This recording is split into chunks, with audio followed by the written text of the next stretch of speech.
A very good afternoon, my dear students. Today we will discuss about the important emergency powers of the President. What is an emergency? Emergency is a sudden or unforeseen situation demanding immediate action. Once again, emergency is an unforeseen situation demanding an immediate action. So, emergency powers can be enjoyed by the President only. So, an emergency is a sudden or unforeseen situation demanding immediate action. It is a situation in which the head of the state assumes extraordinary powers. The President can proclaim a state of emergency in following cases. In three types of emergencies he can proclaim, that is national emergency, breakdown of constitutional machinery, and financial emergency. We will discuss about each type of emergency which can be enjoyed by the President. First one, national emergency or general emergency. National emergency or general emergency.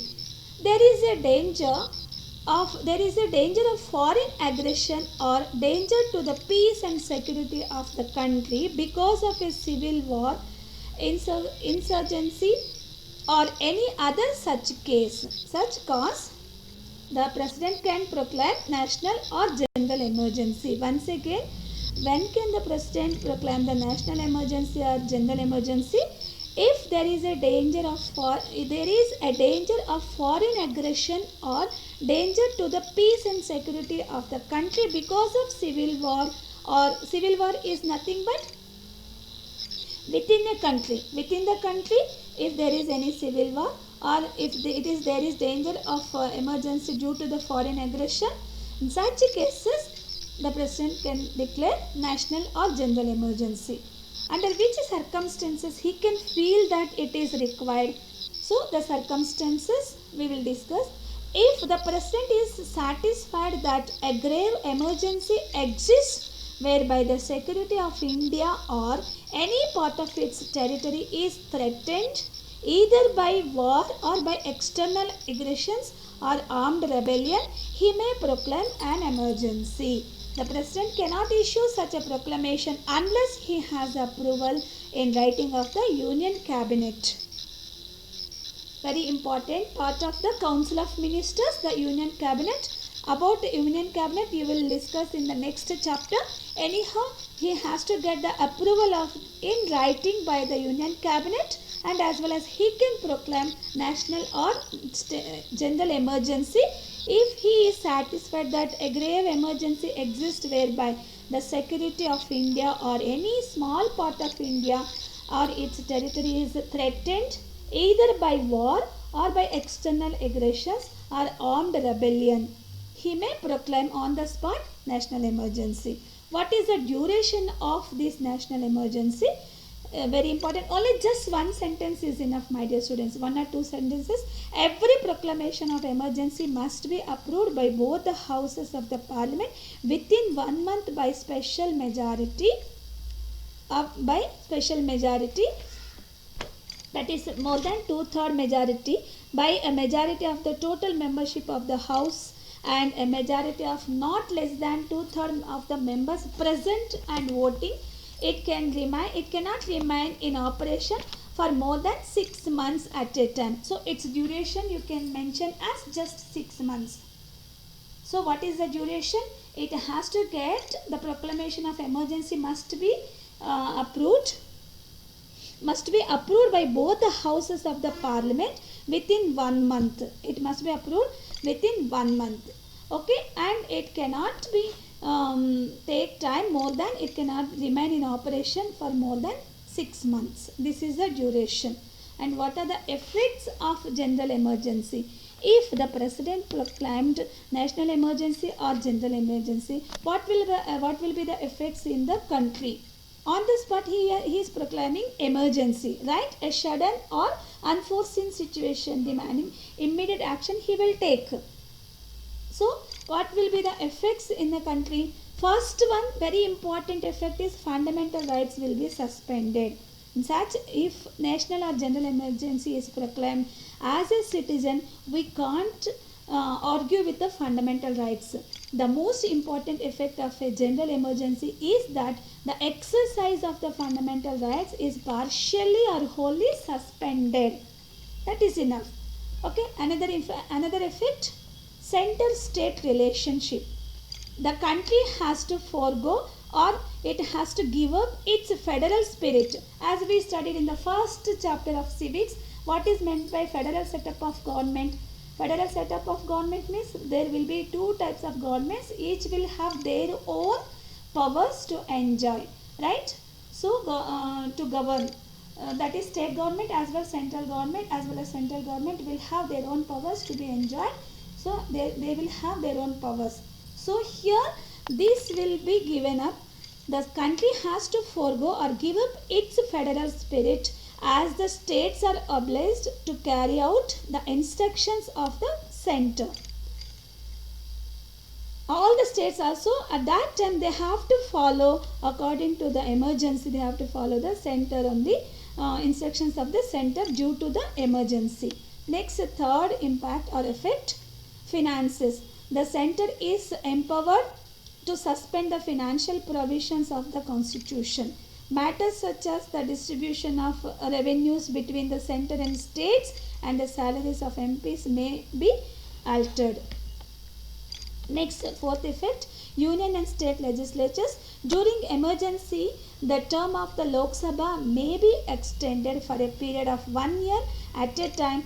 The same rule may be applied to the legislative assemblies or any state also. Here what happens, here if national or general emergency proclaimed, there are no chances to conduct. If 5 years term of Lok Sabha is over, new Lok Sabha elections must be conducted. But since it is emergency period, they cannot conduct elections, Lok Sabha elections in the center.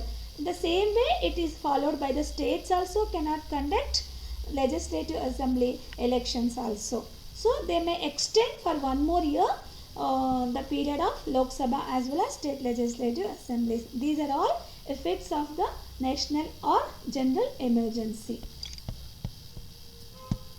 Next emergency which can be enjoyed by the president, breakdown of constitutional machinery.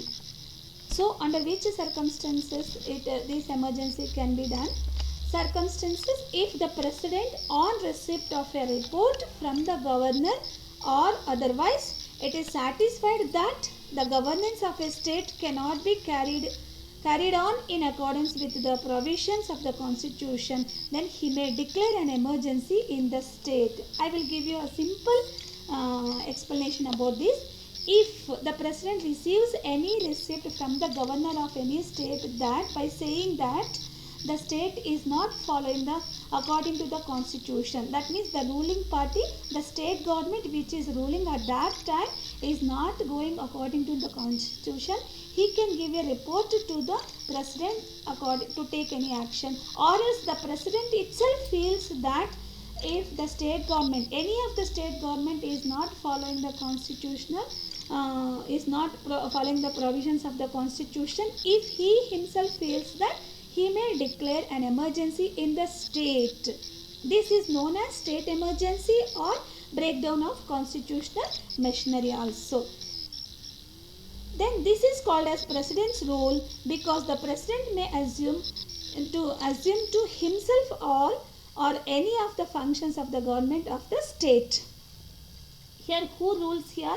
Everything will move on the name of the president. That is why this is also known as president's rule in a state.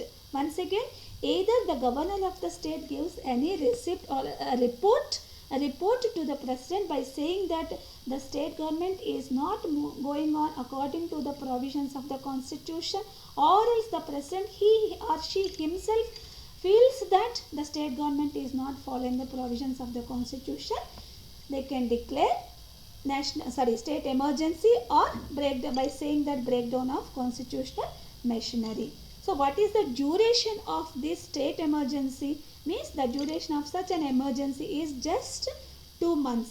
If it were to continue beyond 2 months, it should be ratified by the parliament. Still it has to be continued, the present rule in a particular state, it has to be approved by the parliament, both houses of the parliament. Now next, what are the effects of the state breakdown of the constitutional machinery? Here the state administration is directly placed under the president. Next one, the president may dissolve the Vidhan Sabha or the state and as dismiss Vidhan Sabha or the state and dismiss the council of ministers, or he can keep the assembly and the council of ministers in suspended animation. Once again, the state administration directly comes under the president, and for some he may dissolve the Vidhan Sabha or the state he may dismiss the council of ministers, or he may keep the assembly, state legislative assembly and the council of ministers in suspended animation. In both cases, the union parliament can pass laws. Actually, as we know that some of the laws can be made under union list, state list, concurrent list, like that, right? But here, if breakdown of constitutional machinery is done, and if president's rule is proclaimed in a particular state, all the state list also, the matters which are related to state list also can be made laws by the parliament. Then when the Lok Sabha is not in session, the president may authorize expenditure out of the consolidated fund of India. So since it comes under directly his rule administration, he has to spend for the various purposes. Then from where he can get amount means from the consolidated fund of India, means it is nothing but consolidated fund of India means the amount which has been collected from the in the form of taxes or revenues. Consolidated fund of India means amount which has been collected from the taxes or revenues, in the form of taxes or revenues.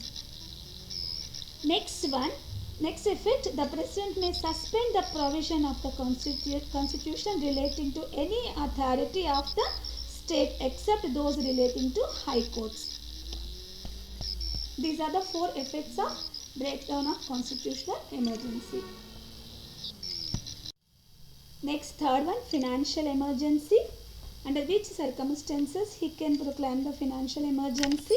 What is financial emergency?